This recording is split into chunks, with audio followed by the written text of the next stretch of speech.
کی تو میرے خیال میں مجھے ضرورت نہیں ہے. میری آواز پہنچ رہی ہے؟ جی بالکل. سب سے پہلے جن اصحاب سے میری ملاقات نہیں آتے ہوئے ان کو میرا سلام. باقی سب کو پہلے آج کا جو موضوع ہے وہ ہے ہمارا ہجرت. اور میں یہ سمجھتا ہوں کہ ہجرت ایک قدرتی امر ہے.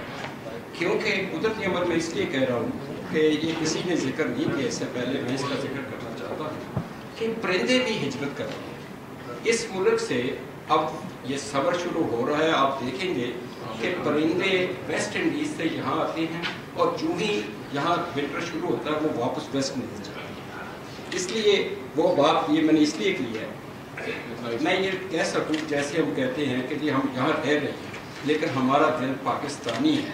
وہ پرندے جو یہاں سے وہاں جاتے ہیں وہ واپس آتے ہیں. اسی طرح جو ادھر سے آتے ہیں وہ واپس جاتے ہیں.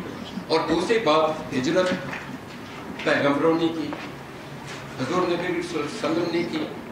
اور یہ بات میں اس لیے شروع کر رہا ہوں کیونکہ میں یہ سمجھتا ہوں کہ ہم سنت ادا کرنے پہ خوش بھی ہوتے ہیں اور زور بھی دیتے ہیں. اور میں یہ سمجھتا ہوں کہ ہم جو لوگ یہاں امیگرینٹ بیٹھے ہوئے اس وقت ہم نے ایک سنت بھی ادا کی ہے کہ آپ نے بھی ہجرت کی تھی اور ہمیں یہ سنت ادا کرنے کا ایک.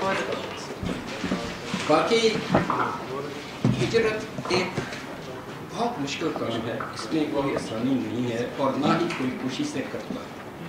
جیسے خان صاحب نے آپ کو بتایا ہجرت کی ہے ان لوگوں نے اور ہم لوگوں نے. اب تو ہجرت کر رہی ہے یہ 7 سال پہلے انہوں نے کی. یہ پلین پہ بیٹھ کے آ گئے.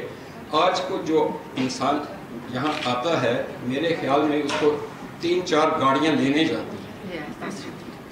لیکن جب ہم آئے تھے تو ہمیں تو کوئی نہ لینے والا تھا نہ جاننے والا تھا. بڑی مشکل سے میں اپنی مثال آپ کو دیتا ہوں کہ جب مجھے آنا تھا تو کسی میں گورنمنٹ کالج لاہور میں پڑھتا تھا لیکن اتفاق سے گیا تو مجھے بتایا گیا کہ آتی دفعہ ایک رضائی لے کے آنی ہے, بستر لے کے آنا ہے, باقی اپنے کپڑے لے کے آنی ہے.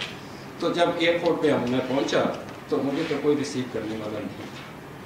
ایک طرف اپنے شولڈر پہ میں نے وہ رضائی والی بیگ ڈالا ہوتا, دوسرا ہاتھ میں تھا. 3-4 بسیں بدل کے جانا میں نے پہنچا. اور 1 سال میں نے لندن میں گزارا اور یقین سے میں کہہ رہا ہوں کہ مجھے 2 دفعہ روٹی کھانے کا موقع کوئی نظر ہی نہیں آتا تھا. جس میں کنگسٹن میں سیٹل ہوا لیکن باہر کوئی نہیں آتا. تو وہ 2 دن میرے ایسے گزرے جیسے عید کے تھے کیونکہ روٹی ملی.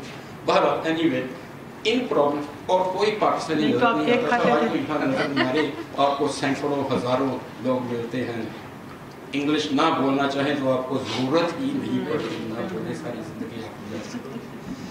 تو میں اتفاق سے ایسٹر پہ برمنگھم آیا. ایسٹر ہالیڈیز پہ کوئی میرا واقف تھا تو میں نے آ کے دیکھا کہ وہاں ہری مرچیں بھی ہیں, دھنیا بھی ہے, روٹی بھی روز پک رہی ہے, صبح شام پکتی ہے. میں نے کہا میں انگلینڈ میں رہی, یہ لوگ پاکستان میں رہ رہے ہیں تو میں کس مصیبت پھنسا ہوں. تو آئی مائگریٹڈ اگین ٹو برمنگھم.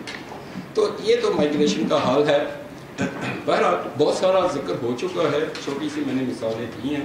تو سب سے پہلے تو میں مبارکباد پیش کرتا ہوں سجاد کو کہ جس نے یہ کم عمری میں اس پروفیشن میں دھیان دیا ہے اور اپنی ایک کتاب لکھی ہے جو کتاب پاپولر ہونی چاہیے اس لیے کہ اس میں انہوں نے اپنے سارے تجربات جو ان کے ساتھ ہوا ہے وہ پیش کیے ہیں. وہ ہر آدمی کے ساتھ کوئی نہ کوئی تجربہ تو کوئی نہ کوئی ایکسپیرینس اس کا ہوا ہے جو وہ خود بھی جانتا ہے لیکن دوسرے کی بات جان کے ایک انسان اور سیکھتا ہے.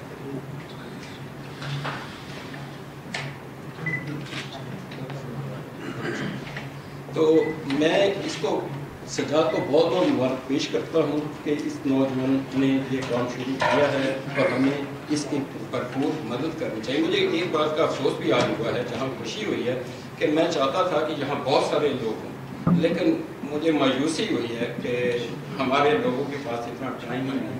اب کوالٹی تو ہے نا, کوانٹٹی نہیں ہے. کوانٹٹی نہیں ہے, کوالٹی ہے. بہرحال اینی وے وہ ایکسٹریم پلیس جو بھی آئی ہیں ہے لیکن افسوس بھی ہوا ہے کہ جہاں میں چاہتا تھا کہ 200-400 آدمی ہوتا تاکہ ان کو بھی پتہ چلتا کہ یہ نوجوان کیا کر رہا ہے یا ہم کن کن مصیبتوں سے. بہرحال میں مبارکباد کو ایک بار پھر آپ کو پیش کرتا ہوں. Thank you very much.